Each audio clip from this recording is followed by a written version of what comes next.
Please do make sure to subscribe and hit that notification bell to support us.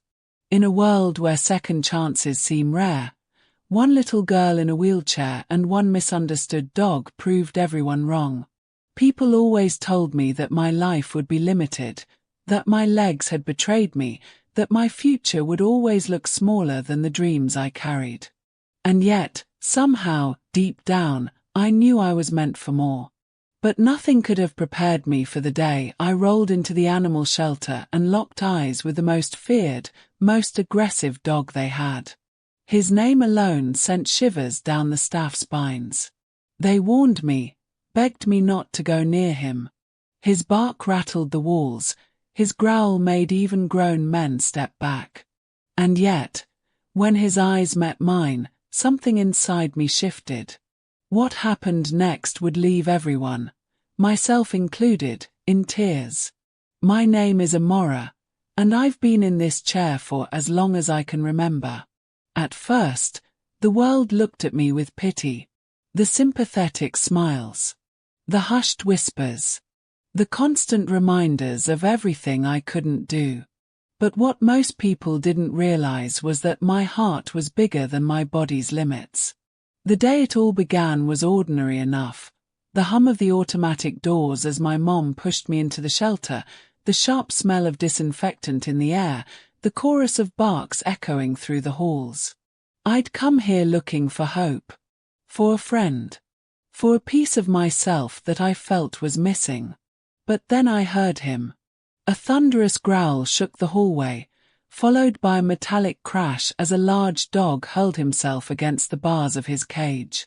People stepped back, muttering warnings. That one's dangerous. Stay away from him. He's unadoptable. I should have been scared. Maybe I was.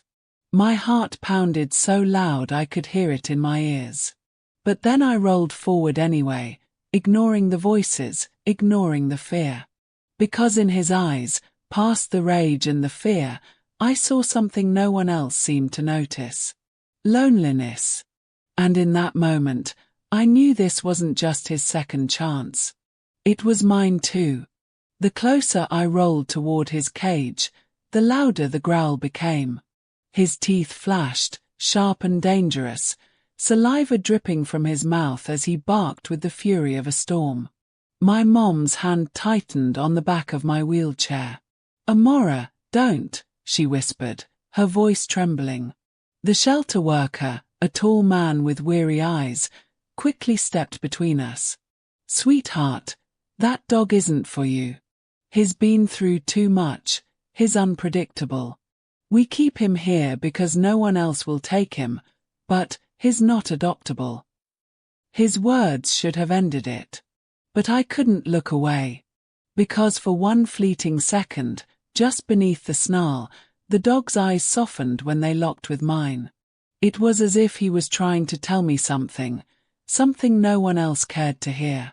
"Just 1 minute," I whispered. The worker hesitated. My mom shook her head furiously.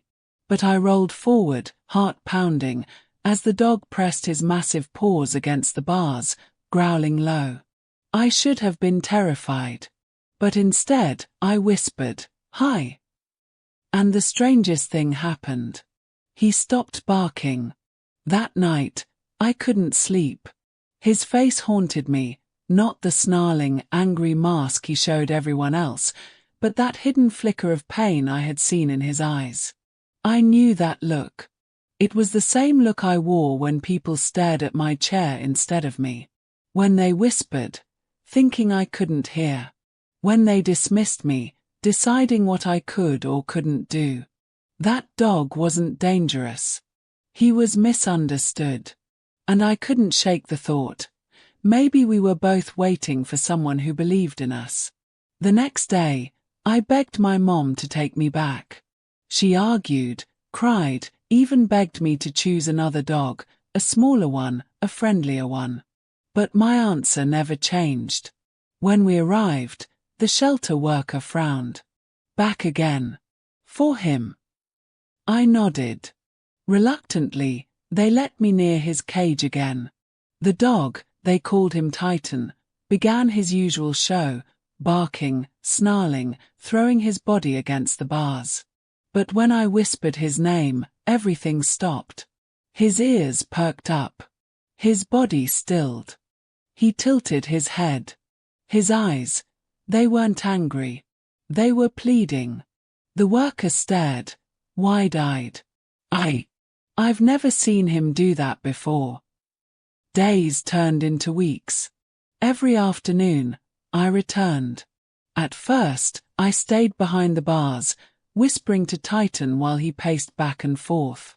Then one day, the worker handed me a treat. "Let's see if he'll take it from you," he said cautiously. My hand trembled as I reached through the bars. Titan's teeth grazed my fingers as he snatched the treat, but he didn't bite. He backed up, chewing, his eyes never leaving mine. That was the first wall we broke. And with each visit, another wall came down. It was a rainy afternoon when the shelter finally agreed to let Titan out of the cage, with me in the room. Everyone watched nervously as they clipped the leash on him. The worker whispered to my mom, "Be ready to pull her back if he lunges." My heart was racing so hard it hurt. Titan growled low, eyeing the open space, the strangers, the chair I sat in. But then, he turned to me. Slowly, cautiously, I stretched out my hand. And for the first time, Titan pressed his massive head against it. The entire room fell silent. The worker's jaw dropped. My mom covered her mouth. Tears welled in my eyes as I whispered, "It's okay, boy. I see you." And in that moment, Titan, the shelter's most feared, most aggressive dog, crawled onto the floor beside my wheelchair and laid his head gently on my lap. The room erupted in tears. Because everyone realized what I had known all along. We weren't broken. We were just waiting for each other. The day Titan was finally cleared for adoption, the shelter was crowded. Word had spread quickly. The aggressive monster who had spent nearly his whole life behind steel bars had somehow transformed into a gentle protector for a girl in a wheelchair. Some came to see if it was true. Others came expecting disaster, ready to shake their heads and say, "I told you so." Titan walked beside me, his massive body pressed close to my chair, every muscle tense but calm, like he knew the weight of the moment. His leash was in my hand, not the worker's. Not my mom's. Mine. When the papers were signed, and the woman at the desk finally said, "Congratulations, Amora. He's yours now," I felt my throat tighten. I looked down at Titan.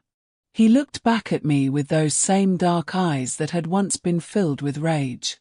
But now, they were soft. Grateful. The same way I looked at him. Because the truth was, we had saved each other. He gave me what no one else could. Proof that I wasn't fragile, that I could be brave, that I could fight for something and win. And I gave him what he had always wanted. Someone who finally saw him not as a monster, but as a soul worth loving. As we rolled toward the doors, the shelter worker, the same man who had once told me Titan was unadoptable, wiped his eyes and whispered, "You did the impossible, Amora." I shook my head and smiled through my tears. "No," I said softly.